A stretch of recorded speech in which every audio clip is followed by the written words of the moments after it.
Bitcoin is the pleb revolt, and we've won because we all have at least one Satoshi money, a perfect unit of truth. The Washington lawmakers are proposing new laws and regulations, and I see Bitcoiners on Twitter who are like, what are we going to do? We need to get some players in Washington. We need to get a lobbying group. We need to get a PAC. We need to fight this. And, we already won the fight on January 3rd, 2009. So there's no doubt in my mind that the fight ended on that day. But everyone's free to do whatever they're going to do. That's fine. And so what she's saying is really key to keep this in mind, keep the faith going, and there is a lot of faith involved. You have one Satoshi money, and it's a unit of truth. And money has been the most important development and contracts to human development and societal development and the growth of civilizations for thousands of years. We got on boats and we got on horseback and traveled around the world in order to trade. And we traded, for units of truth of what the value was represented in that goods or services you were trading. Anyone who's trying to stop it is not only stopping the inevitable that has already happened, and it's immutable and uncensorable. There's no stopping it now. Just like throughout history, even when those peasants had no power like that we have so much more power at our fingertips. Whether we have our fuck you money, but we also have the ability to travel much easier than they could, right? They could be hunted down and dragged back to the farm. And, there was no way for them to survive. But there was no way to protect your wealth. No. That was beyond the reach of those who were looking to confiscate it. That was impossible up until Bitcoin. Bitcoin is the first time that everybody in the world has private property, access to private property that's unconfiscatable. That's never, ever happened before. That will change everything. Well, you mentioned that the way to get rich back then was to take somebody else's stuff, right? Yeah. Bitcoin solves that problem too. You're all incentivized, that even the 51% of it tax, you would lose more money than you would gain. You can't gain. So it doesn't pay to be dishonest in the system. All we've had in history is the opposite, that we've never had a system where you can guarantee that you could have a trustless system. You don't need to trust that your neighbor is not going to covet your wife or your goods or your wealth or your gold or your house or your donkey. He doesn't need it, even if he did, it's a built-in structure that it will, he can't win. He can't win it. Well, also, organized religion tells us or gives us comfort by offering us something that cannot be confiscated, the soul. And people say, oh, you can take everything of mine, but you can't take my dignity. You can't take my soul. And so that idea is developed in parallel for hundreds of years with the tendency toward humans to take everything from other people violently. You say, well, my soul is intact. Well, here with Bitcoin, actually, you don't need a soul because your Bitcoin is unconfiscatable.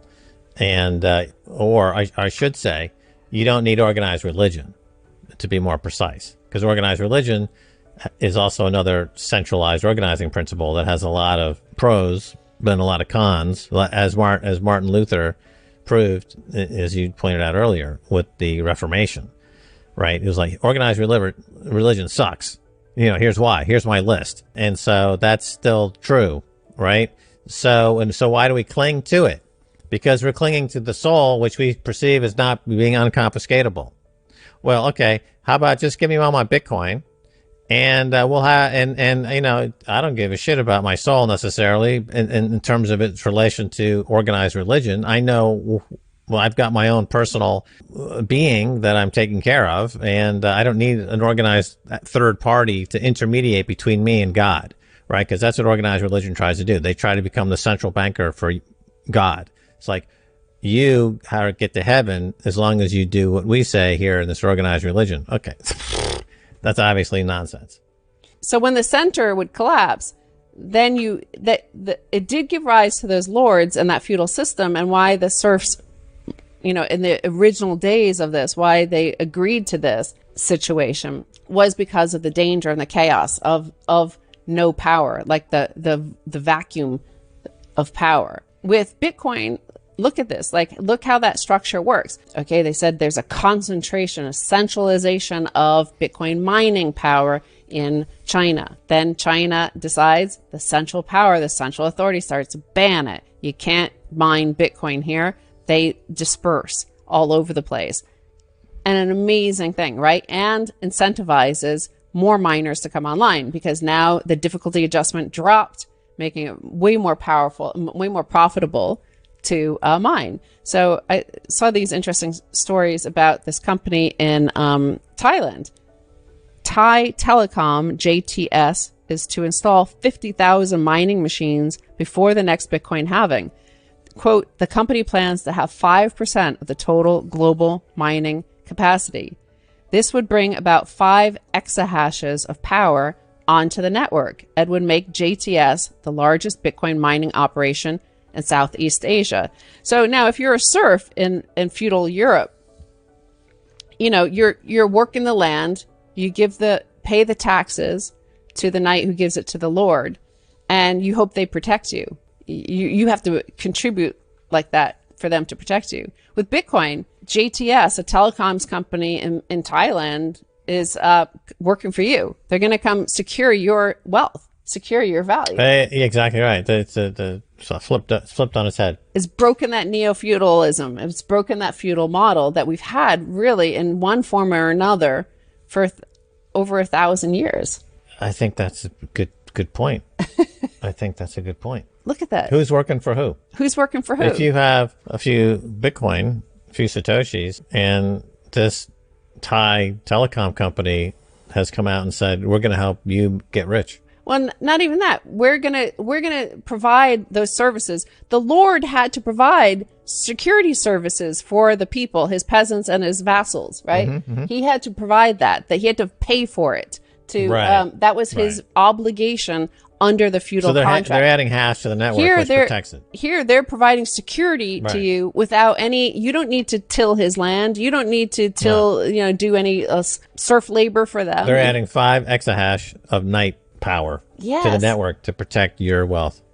To protect your wealth, not to make you wealthy, but to protect your wealth, to protect your property. Which coincidentally, you will actually get wealthier, because all that extra security would increase its attractiveness as a safe haven. Yes. Therefore, pulls money out of the unsafe fiat money world, and price goes up. Its number go up technology. I think we're fortunate to be at this moment right now in history. We are winning. Remember, if you look at the Wikipedia again, look back at it, that Peasants' Revolt, it says they lost. Right. Like they don't mention they lost that battle but won the war, but they won the war. But it was paid for with hundreds of thousands of peasants' lives lost. And it took a little bit longer for the feudal system to disintegrate, decades after that. But it did set in motion the next phase of human advancement and the Renaissance. So we won. Bitcoin won. Bitcoiners won. If you're orange pilled, you've won. So that's why we're having a victory party in Phoenix on August 19th. Yeah, that's right. This is the peasants. It's a pleb revolt, right? Mm-hmm. It's the pleb revolt. That's guaranteed to win. Mathematically, the physics and the mathematics guarantee victory. Bitcoin is the pleb revolt. And we've won because we all have at least one Satoshi fuck you money, a perfect unit of truth. I'm excited. Right.